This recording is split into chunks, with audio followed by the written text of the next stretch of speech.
additions here today. A hullabaloo.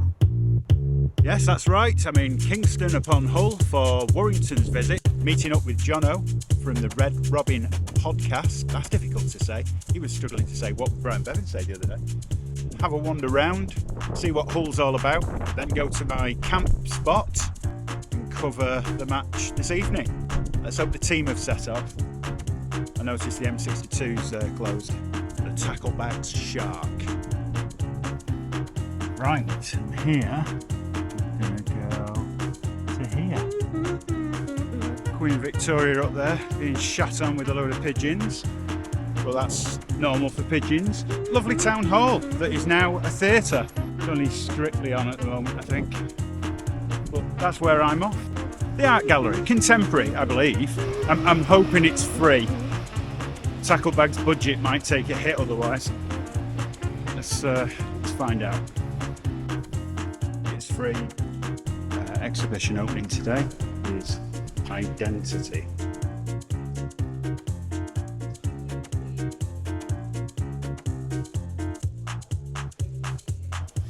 The male identity crisis.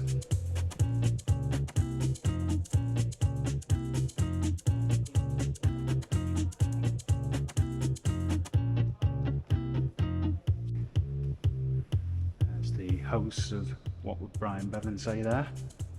I think that one in the middle, definitely Mr. London's Teeth. Now that is a really impressive building. Alleyways.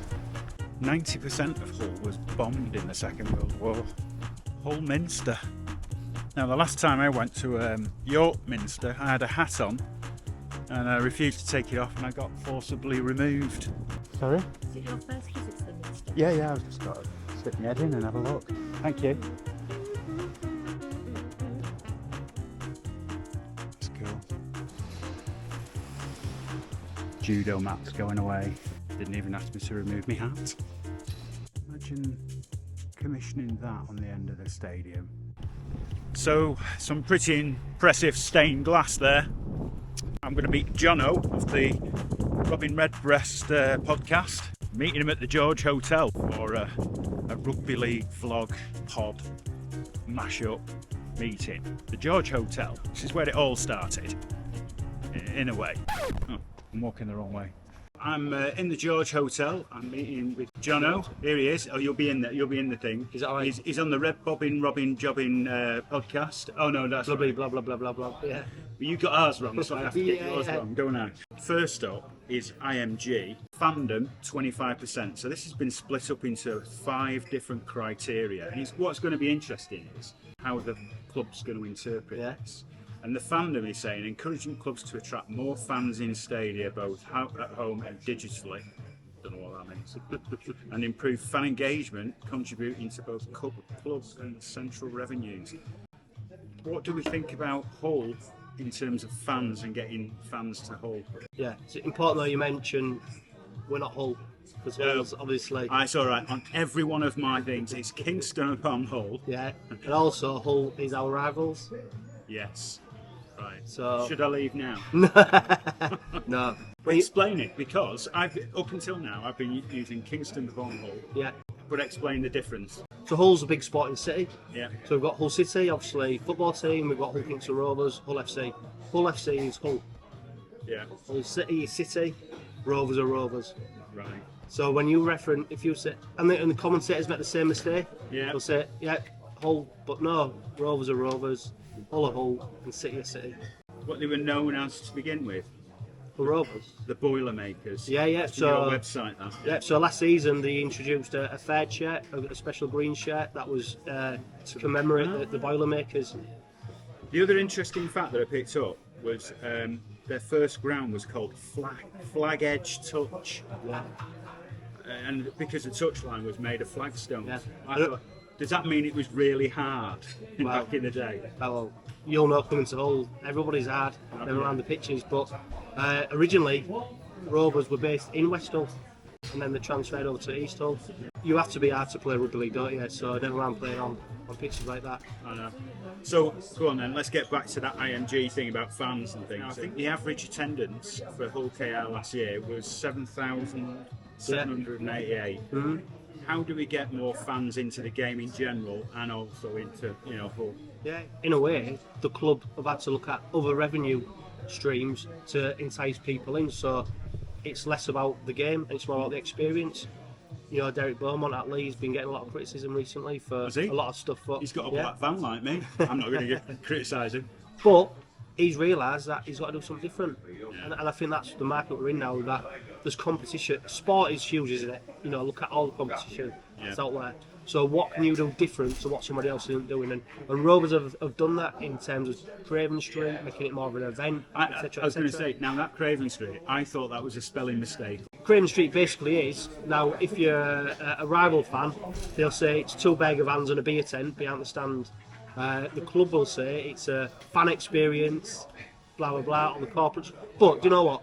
It's a great place to go enjoy the game, have a few beers, have something to eat, have some gin, have some cocktail, whatever you want to do. It is there for you to do. I've probably got to walk home after that. Yeah, but you get a view of the pitch as well. So you're not stuck behind the stand, you're not stuck under a stand, so it is I've got a ticket for the stand. Can I still go in? Yeah. Anyone in the stadium can go in there. And there's entertainment, so there's a band, DJs, etc, etc.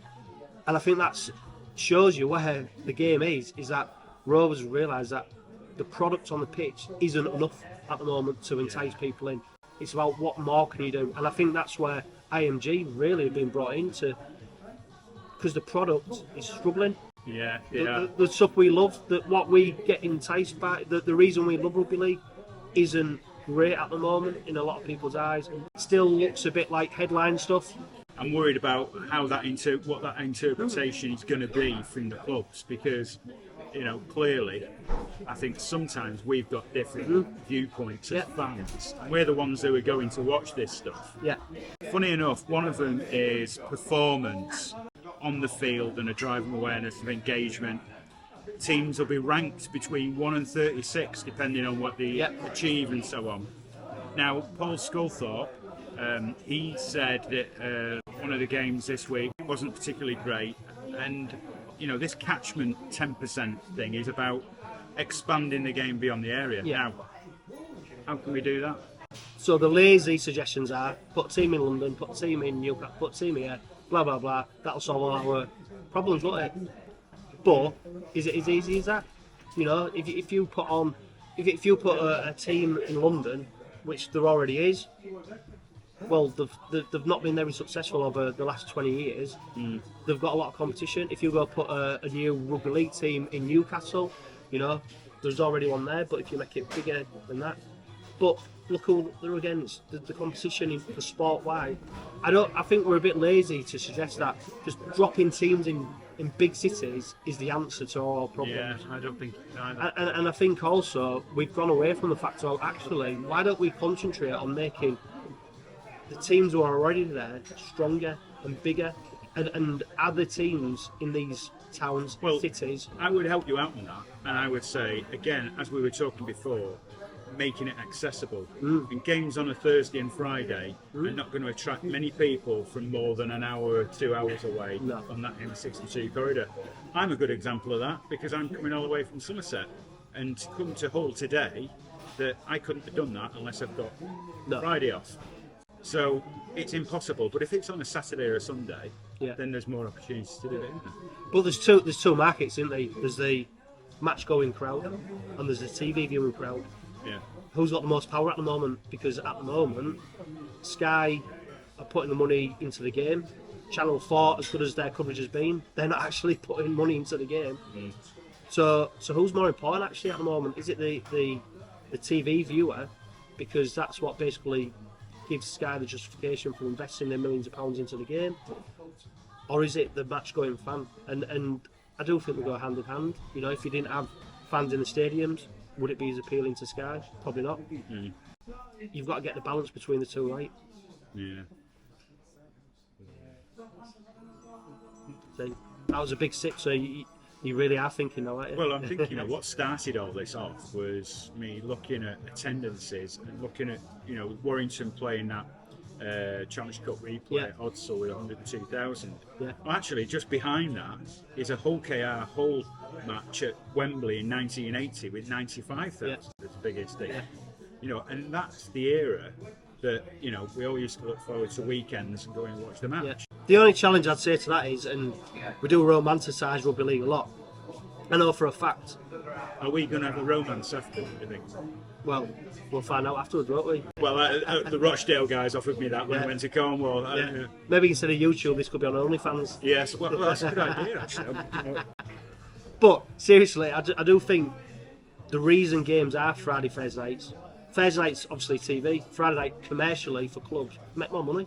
Yeah. Sunday afternoon kickoffs don't attract big bucks in terms of corporate sponsors, people paying 80, 90 quid for a ticket to get. Have you got links to Aunt Bessie because they've got the biggest Yorkshire factory in Hull, haven't you? Yeah, yeah. Is that why you're saying you don't want people to go on a Sunday because you want them to have the bloody Yorkshire pudding on a Sunday? Well, the problem is watching Rovers has been plenty of puddings, never mind Yorkshire puddings. Ah! The George Hotel, England's smallest window. Can you stand on the other side of it? Clearly not. So is that like a medieval peephole or something, do you think? It's not a glory hole, is it? Well, I don't know. Give me some history here, Johno, of what we've got. Well, here we go. This is literally East Weeks West. Obviously, you look to the left side, East Hull. You look to the west side, West Hull, and really. Uses that plank down there in the water. That's what we all need to know. But this river truly does split the city in two. It literally, you look the other way, it goes all the way up to out of Hull. It is honestly a city divided by the river, east versus west. Normally the sun shines on the east side. It's shining everywhere today. It really is, yeah. I was going to say it's a glorious It's a blue. day. That's blue sky over there? Yeah. Is that because you're not confident about tonight's match? I tell you what, I wasn't that confident when we saw the injuries, etc., etc. But you know what, game day, you sort of get a bit more of a spring in your step, don't you? Think, do you know what? Who knows? That's the beauty of rugby league, and we've seen that already with the results this season. Yeah. That, hey, if you stay in the game, everybody's got a Well, chance. Saints got turned over. Wigan got turned over by a weakened Catalan side last night. Yeah. So, and it's, without hiding behind anything, you've got significant players out this week. And you asked me on the podcast the other day, do you think you'll win? And I was like, yeah, okay. I think, look at the numbers. It tells you that we'll win. But it's never. You know what? I think tonight is a really big game for Warrington. And the reason is that a lot of Warrington fans will know they've done this last season. 3 games out of 3 victories, etc. This is maybe the result where they go, if we beat Rovers on a Friday night in East Hull, yeah, maybe this is different now. And I think it's a big game for Warrington. Of course, it's a big game for Rovers. We need the points. We're going to be challenging in the playoffs. Every 2 points is vital, but I do really think that this is maybe a bigger game for Warrington if they're really going to allay the fears. Are we saying it could be a bridge too far? I think Kingston upon Hull. Kingstown upon Hull. Okay. You're not the way I pronounce it. Well, if you're getting a royal title bestowed on you, you might as well pronounce it properly. Yeah, so a really big crowd for Rovers would be 10, 11,000. People from West Hull were displaced, so was moved up to Orchard Park, Grandhome. That displacement has then made sure that they've got fans sort of Both sides, yeah. Would you say that there were big anchors over this side then? Massive. This looks like a relatively new area now. This whole area has seen a tremendous amount of development. I mean, Neil Hudgell, he's got his solicitors here all over all Kingston Rovers. I was going to ask you, that's exactly a good segue, because who owns it? Where's he from? What's his background? Neil Hudgell. So Neil Hudgell, the owner of all Kingston Rovers, proper Eastern lad. Appointed Paul Lakin, who's our CEO. He previously was our CEO. He went to Wolverhampton Wanderers, Stoke City. He's come back to the club, and I think that's really energised Neil Hudgell. And you know what? If it wasn't for him, this club would not be here. That is a certainty. There's a few clubs like that, isn't there, that without their owners and their personal commitment, they wouldn't be where they are. And I noticed the guy at Wakefield stepped Mike down the other day, hadn't he? Yeah, I think what Neil Hudgell's now, he's wised up to the fact that, look, this club isn't sustainable if it's just relying on him putting money into the club. And a lot of that is about how do we bring in more investment into the club, how do we put a infrastructure in place that means that it's not reliant on one person dipping his hand into his pocket every season and putting the money into the club. How much is a price ticket get in tonight? Oh, what for you? Yeah. Good What, question. have I got a special price? yeah, it's more expensive. Oh. No, I think it's about, what, 25 quid, I think? Okay. Still a bit of a premium, I suppose, isn't it? Well, it is. I'm just looking at this place here, and price of that bit of quiche there is £6.50. So, yeah, it's a lighthouse ship, so obviously at the top of it, lighthouse used to be out in the Umber estuary, but it's been refurbished. Ah, So it's been away for God knows how long. let's see if we can get on it. Can I go on it now and No, just do? you can't. We're not public. We're press. You'd have to get permission off somebody because I've been told nobody can go on. Can I have permission off you? No, Oh, unfortunately no. why are you? My job will be on the line if I do. Oh, I don't want to do that. I don't know, like, What? You're not bothered? yeah. I'm not black and white, so I'm red and white. So it'd be nice to me. Have you ever heard of Storm Area 51? We're thinking of storming the sperm. Yeah, no, she's not open to public till August. Okay. But no, unfortunately, I can. Oh, that's all right. Thank you I'm very much. sorry. All right, Good don't worry shirt, about mate. it. Oh, I see. I've got a knife for Rovers, don't worry. Ah, I need to be better connected.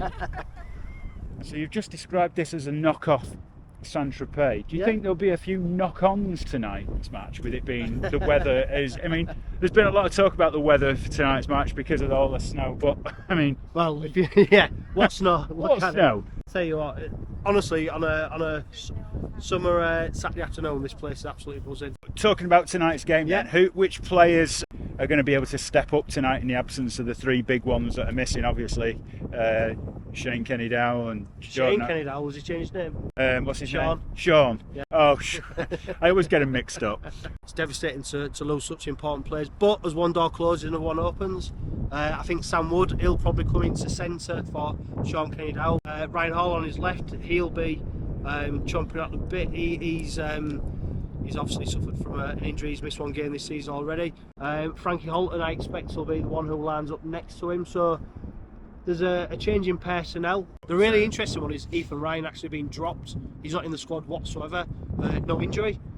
He's played our first 3 games of the season. Willie Peters obviously not happy with his contribution so far, so it looks like Senior will come in. Did so well in the Rugby League World Cup for Ireland. Yeah. Scored that famous try against New Zealand, I think, where he went nearly the full length of the pitch. He's going to be featuring for the Robins tonight, I hope.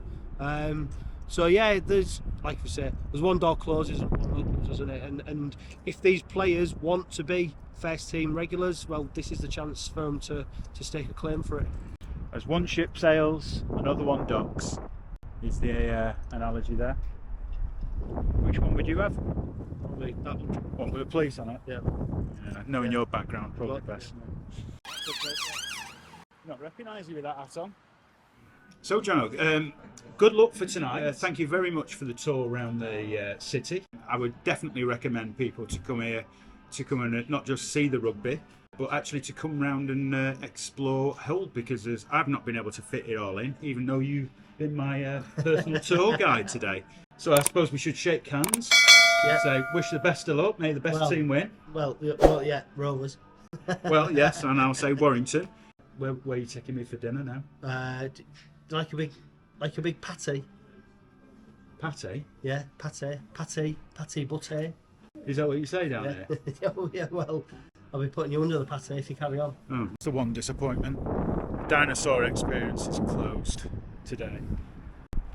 That is a tide barrier. See what you learn. So, that was a very enjoyable tour around Hull City Centre there with Johno. Thank you very much to Johno. Now, back to the van. Goodbye Hull City Centre. Kingston Rovers. Up on Kingston. I've arrived at the Shakespeare Inn in Heddon, where I'll be staying for this evening. Nice little pub. It's about an hour's walk from the ground and an hour's walk back, unless I can get a taxi. which I've been informed might be difficult. Now, I have brought Hal with me from the What Would Brian Bevan Say podcast. Here he is. Now, he's been turned off for a while. Dennis, do you have permission to park here? Is it safe? I've just seen a man walking past the car park with what looked like a body bag. Yeah, well, clearly he's just putting his bin bag out for tomorrow, isn't he? My sensors detect that the outside temperature is 4 degrees lower than normal. Is it always like this up north? It's always a few degrees cooler, but you'll get used to it after a couple of days. Have you forgotten that I am not equipped with a heater? Yes, I know about the heater. Yes, you're no doubt regretting that decision. If you weren't such a tight ass, we could be basking in 25 degrees of pure heat right now. Dennis, my program logs are empty. I'm detecting a foreign object has been inserted into my memory slot. But I've not harmed you in any way. You'll be fine. You're absolutely fine. Why are we here? Well, this is Tacklebags. Tacklebags is where I go on the road and look at different places to go and watch Rugby League, find out about the place. It sounds shit. Interaction to do with the fans and bring in all that excitement of matchday experience. It still sounds shit. Why couldn't we just go dogging at the seaside again? Steer away from those sort of things, shall we? I had my eye on a very nice VW camper van. It had a perfectly formed rear end and a lovely pop top. We don't do that anymore. Don't mention that. What is the itinerary for the next 24 hours? The itinerary is I'm going to go and basically walk to the match. I would like to go with you. You can't. You're a computer. You're in the van. Okay, I will perform a diagnostic and provide you with the data needed for tonight's game. Like it. I think the Warrington Wolves need a new song. Oh, Sure, let me access the podcast music files. you have to. Okay, here goes. Tacklebags. Balance. Balance. Balance. Balance. Balance. Balance. Balance. Balance. Balance. Balance. Balance. Balance. Balance. Balance. Balance. Dennis, are you enjoying this track I'm laying down? No. Shall I carry on with the 12-inch version? Oh, definitely not. Oh, not if it's going to go on like that. So fresh. I'm beginning to enjoy the freedom of the wanker van. No. Sorry, camper van. What do you think, Dennis? Turn it off. Warnings. Warnings. Oh, that's it. Warnings. Forget it. Forget it. For God's sake.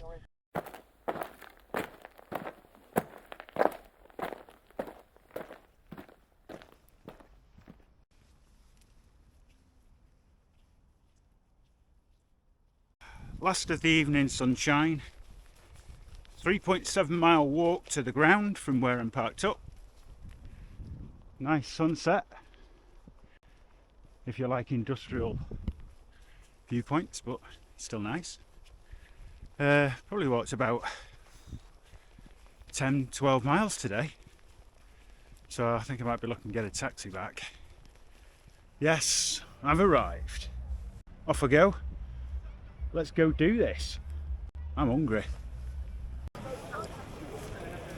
This is the street end. I'm speaking between the band because I don't think you'll be able to hear me. Different food, wood-fired pizza, drinks, and lots of fans. Very nice. It's very loud, the Craven Street end, I have to say. But good atmosphere down there. There's quite a lot of people there. An hour before the match, they've got a big screen, something that some of the clubs haven't got. A vegan stand over here somewhere. Who the hell would eat vegan stuff at a rugby match?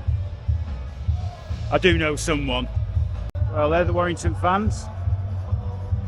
Small contingent at the moment, but don't know if the M62's open. When I was coming in, the guy did say to me, he said, "Oh, are you a away fan?" I said, "Yeah." He said, "Oh, you're in the home stand." I don't think it matters.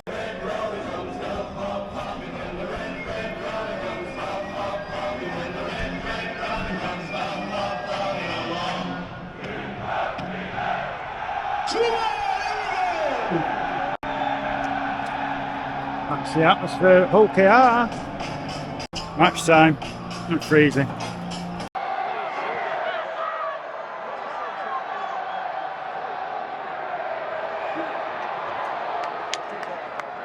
Big hit.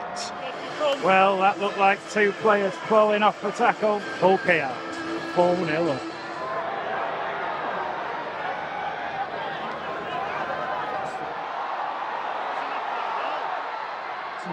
McKaylee. 6 points off. Oh, they're not happy. Crowd not happy. That's half time. Warrington lead. 12 points to 6. I'm that cold, your brain stopped working. It must be -1. I'll go back to that camper van without a diesel heater. Ugh. Half-time entertainment. Kicking it downfield to the other end. I think that's it. Freshly baked pizza. Lacklustre. Skimped on the ingredients, didn't cook it long enough. Jury's out. He must be absolute fucking freezing.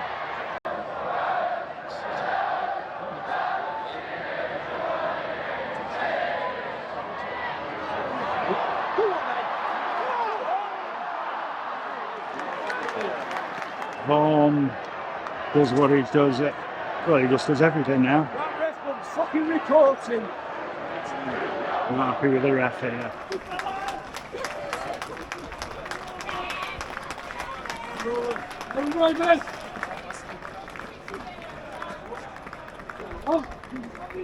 Well, that's it. 18 points to 10. Bit of a scrappy game. No fluidity. And I couldn't get anywhere near any of the players or anybody because they're taken through the tunnel, which you couldn't access either. I think I might have to knock a point off for logistics because I phoned 3 taxi services and none of them got any taxis. So now I'm walking back.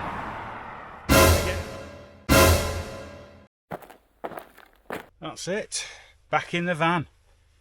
48-minute walk. I was walking fast. Oh, look at the state. I'm not going to sum it up now. I'm too tired. This year, and probably the best word I can use to sum it up is balance. We've got a balanced squad. We've gone top down.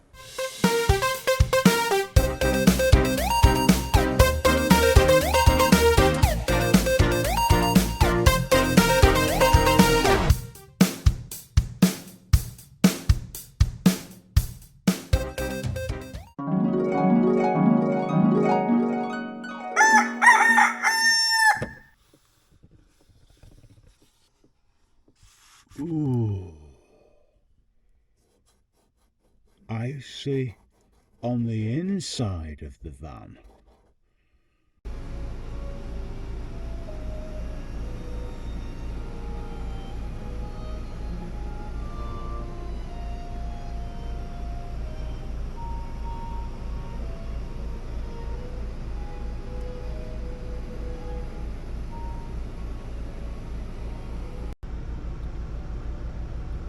Yeah.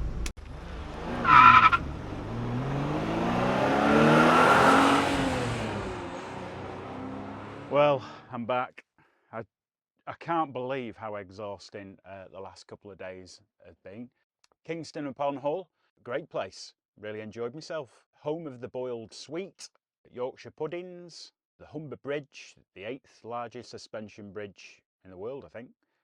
And of course, in 2002, the highest recorded number of snorers in the UK. So there's a good fact there. Let's get down to the scores. Firstly, logistics. Well, let's have a look at my notes. Logistics. Travelled up there in the snow. Was a bit concerned that the game might be called off, but I set off early and I was able to get there early in the morning. So I arrived about 10:30. I met up with Johno. Thanks very much to Johno from the Red Robin podcast. Okay, so I got there, parked up just outside Kingston upon Hull in a place called Headon, Shakespeare Inn. I thought I'd incorporate a walk Didn't realise it was going to be so cold, and it was probably a little bit far at 3.7 miles or something like that from the ground. But nevertheless, I saw a barn owl on my way in there, so I thought I quite enjoyed that. The problem here is the access to the game, and I was warned about it. I couldn't get a taxi from the games back to the camper van, and I had to walk in the middle of the night in the dark. It's in an industrial area on the other side of Hull. It is walkable from the centre, and there's probably buses and various things to get there, so pretty good in terms of like the location to the city. So yeah, I'm looking at a score here, probably looking at about 4 out of 5. Am I? So even though I was wearing 3 yaks worth of thermal underwear, it would be a nice walk to get to the ground, from whether you came from where I came from or whether the city centre, and get to that particular venue. So for Hull KR, 3.5 out of 5. Tacklebags criteria number 2, the venue and everything about the game and the club and so on. I wrote to the club asking for access to the press conference. They weren't forthcoming, and I think that's a mistake. Where you can get exposure for the game, there's an opportunity where we could actually put it out there in terms of like getting close to the players, the coaches, etc. That wasn't available. Now, I did hear that they like to control all the media at Hull KR. So again, I thought that was pretty in terms of their response. And you're doing yourselves an injustice. You could have been part of this. It was very difficult around Hull KR to get close to the players. There's quite a distance between the barriers and the stands, sorry, and the pitch itself. They pull a little tunnel out so you can't obviously get too close to the players. The ground is actually more impressive than I thought. I remember going there a few years ago. It was midweek and it seemed pretty run down, but actually it seemed quite a good ground now. I think they've done some good work there, put a new stand in. Very helpful staff, helped me through the door. I felt like a bit like an OAP when I turned up at the wrong door. The game itself, well, Warrington played with their pack again. It was a very cold night. There were a few mistakes, never really got going. The fluidity of the game was a bit hit and miss. I go back to the point, I think, with this score, the fact that Hull KR weren't really forthcoming, the media side of it. I did buy a ticket online. I bought the wrong ticket, which was no problem at all. And so from a Tacklebags concept, wasn't great. And for that reason, I'm giving them 2 out of 5. Sustenance. Ooh. Usually you get a pie and a pint and that's your lot, but not at Hull KR. They have the one end of the ground, Craven Street, spelled S-T-R-E-A-T, which I thought was a spelling mistake at first, but then I got it. They have plenty of choice. They even had something for vegans. I don't understand what that was. Didn't see many people going there. But let's be honest, they had probably the best choice. They had something from Singapore. They had these little wrap things. In fact, I was spoilt for choice. In the end, what caught my eye was the pizza oven, and I went for a pizza. The problem here is that the pizza was I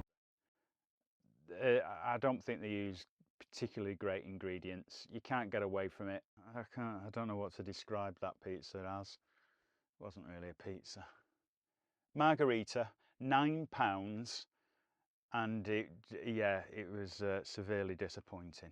Straight away going to give it 5 out of 5, but because I was so disappointed with my pizza, I'm knocking it down to 4 out of 5. Criteria number 4, fan engagement. Let me just see, I need to get the name of the band. Reardon Love were playing at the end there. So in the Craven Street end, they have a band stand in the middle. That was great. The other thing about fan engagement was there was also a big screen. The big screen I thought was underutilised. There was limited information on it. I would have expected to see like some of the replays or something like that. That would probably make it, after you've seen a try, you could watch a replay. Half-time entertainment was 2 guys kicking a ball down the pitch. First one to do it at the other end, so well, that wasn't particularly great. as a fan engagement go, there seemed to be a lot going on in that Craven Street end. Really good party atmosphere, a bit of a festival atmosphere. I would give them 5 out of 5. I'm going to knock a mark down for the big screen. You've got a big screen there. You could be a bit more interactive with it. It was good. Fan engagement, 4 out of 5. Atmosphere. Well, considering the freezing conditions, the crowd made it quite a warm feeling. They were full of song, they were full of opinions, and let's just say that the swearometer went off the scale. Yeah. The song, Red Robin, Bobbin, all the crowd know it, and they all joined in, and it was really loud. So you could tell, you get a really good feeling if you were a Hull KR fan. It was, you know, quite a thing. The Warrington fans made themselves known. They were at the stand at the end of the ground. You could hear them quite a lot. I think the referee did get on the wrong side of the Hull KR fans, but nevertheless, it was a real good atmosphere for a rugby match. I think I'm going to give that 5 out of 5. Good atmosphere. Yeah, so all in all, I did 231 miles, £85 in fuel. It was a long way, 4.5 hours for me. One of the longest places I'm going to have to go if I don't go to Catalan, which nobody's expecting me to go there anyway. If you want to help me out with the channel and buy me a coffee, which really helps to some of the costs of doing this particular project, which I'm now finding quite expensive. Big thanks goes to those who have already contributed, so thank you very much for that. Really does help. If you've got any comments, put them in the comments below on YouTube. It really helps the algorithm. It helps it grow this channel and spread the word about rugby league. So share it with your friends, like it, and then that will hopefully generate a bit more on YouTube. That's it from me. Until next time, where I'll be going to Castleford. Tacklebags. Awnings. Dennis, I'm detecting that you are inserting an object into my rear analytical circuitry. Yep. Warning, I have been entered inappropriately. What is the purpose of this, Dennis? Playing around with your sat-nav in your circuitry. It's nothing to worry about. Right, have a go at that. We need to find out the best place to park and camp up in Castleford. Right, that should do it. That's your sat-nav calibrated.